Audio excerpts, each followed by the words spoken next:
Olá, hoje é quinta-feira, 10 de abril de 2014 e o Jornal Futura está no ar.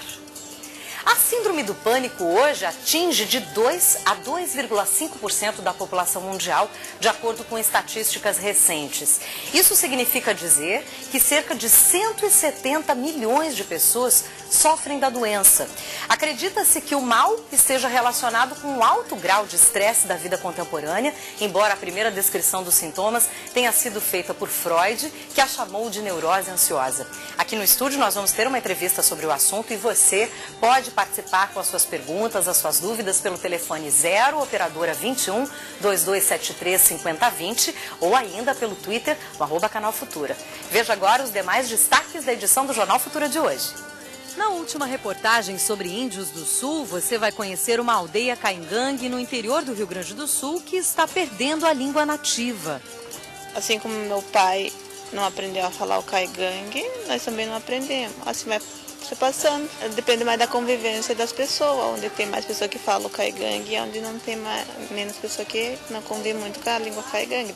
A síndrome do pânico é considerado um transtorno de ansiedade de difícil diagnóstico, mas que tem tratamento. E às vezes leva anos para alguém conseguir dar esse diagnóstico adequadamente para o paciente e ele sofre esses anos todos com as crises sem saber o que ele tem. A Semana Brasileira na Universidade de Coimbra, em Portugal. Cada vez mais brasileiros vêm a Coimbra, brasileiros participam das atividades de Coimbra. Então, não só a Universidade de Coimbra está no DNA brasileiro, como também o Brasil está no DNA da Universidade de Coimbra. E a gente começa a edição do Jornal Futura de hoje com a última reportagem da série sobre os índios que vivem na região sul do Brasil. A organização da experiência e do conhecimento de um povo se dá por meio da língua. Por isso ela é tão importante para a conservação da identidade étnica. Da chegada dos portugueses em 1500 para cá, estima-se que cerca de 1000 línguas indígenas tenham desaparecido por diversos fatores. Entre eles o extermínio de nações, a exemplo do que aconteceu com os povos que habitavam o Nordeste, e hoje 274 línguas indígenas ainda são faladas no Brasil. Mas o risco de desaparecimento do idioma nativo em muitas aldeias é iminente. Veja o caso dos caigangues, que vivem em Farroupilha, município que fica a 111 quilômetros da capital de Porto Alegre. A matéria é da Rede Prosa, uma cadeia de televisões universitárias do sul do país, parceiras do Canal Futura.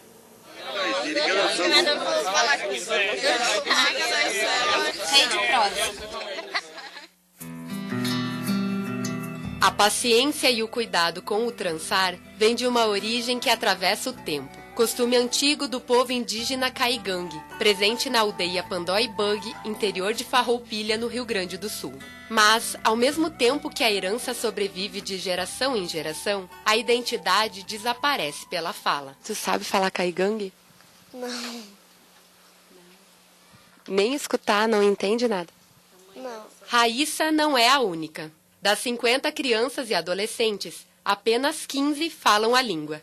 E entre os adultos, a realidade não é muito diferente. Assim como meu pai não aprendeu a falar o caingangue, nós também não aprendemos. Assim vai se passando. Depende mais da convivência das pessoas, onde tem mais pessoas que falam caingangue e onde não tem menos pessoas que não convivem muito com a língua caingangue. Depende das reservas também, né? E a convivência com pessoas que falam o caingangue fez toda a diferença para Davi. Meu avô falava só em caingangue comigo, daí eu não conseguia falar português, ele não falava português comigo. E todos os teus amigos aqui, todos eles falam caingangue? Sim, tem uns que falam, tem uns que, estão recém-aprendendo a falar. Por que tu acha que alguns sabem falar e outros não?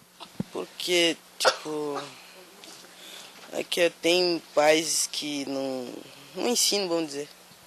Não conseguem ensinar os próprios filhos. A montanha alta, significado da aldeia indígena, vai perdendo a lembrança de ser reconhecida e entendida pelo caigangue, língua que lhe batizou. Vive um dilema. De um lado, o som do português. Do outro, a língua quase esquecida. Essas culturas, na medida que elas estão em contato muito intenso, né, com a sociedade nacional, elas acabam passando por processo de mudança cultural. Agora, essa questão ela adquire uma seriedade assim, política quando você vai tratar da questão da identidade e da questão de caracterizar essas populações de um modo específico para que elas tenham acesso aos direitos em termos de saúde, educação, né, que estão previstos inclusive na Constituição. E qual é um dos traços, enfim, mais característicos, né, para se pensar a questão da identidade? Sem dúvida nenhuma é a língua. Então a gente pode dizer que no caso caigangue, né, a língua caigangue é mais do que uma forma de falar, mas é uma forma de organizar o mundo, como todas as outras línguas. Grupos pequenos, a transmissão muitas vezes pode ser ameaçada dependendo do contexto onde eles estão inseridos. Então isso sim pode representar talvez uma ameaça para a cultura do grupo. Eu diria que os laços fundamentais da memória e da identidade, eles se conjugam, porque a memória alimenta a identidade. Uma identidade que tenta ser resgatada pela Escola Estadual Indígena desde 2005, mas que perde para o esquecimento, que em alguns momentos se mostra mais forte. Ontem eu estava trabalhando sobre alimentação, a maioria das crianças não conheciam. O que antigamente os índios comiam, ou o que eu comi, agora essa geração não conhece quase nada. Então, nós morando aqui já acaba perdendo até isso também. E também aqui o lugar, aonde que nós vamos achar? Nós não temos espaço, não tem terra. Aqui o mato, vamos dizer, não é nativo, é reflorestado. Como que nós vamos achar a erva ou a alimentação que nós sempre retiramos da natureza? Não tem como a gente achar aqui. Agora é hora da gente fazer uma pequena pausa no nosso jornal, mas no próximo bloco nós vamos falar sobre síndrome do pânico. Eu te encontro daqui a pouquinho. Veja a seguir. Considerado um transtorno de ansiedade, a síndrome do pânico tem tratamento.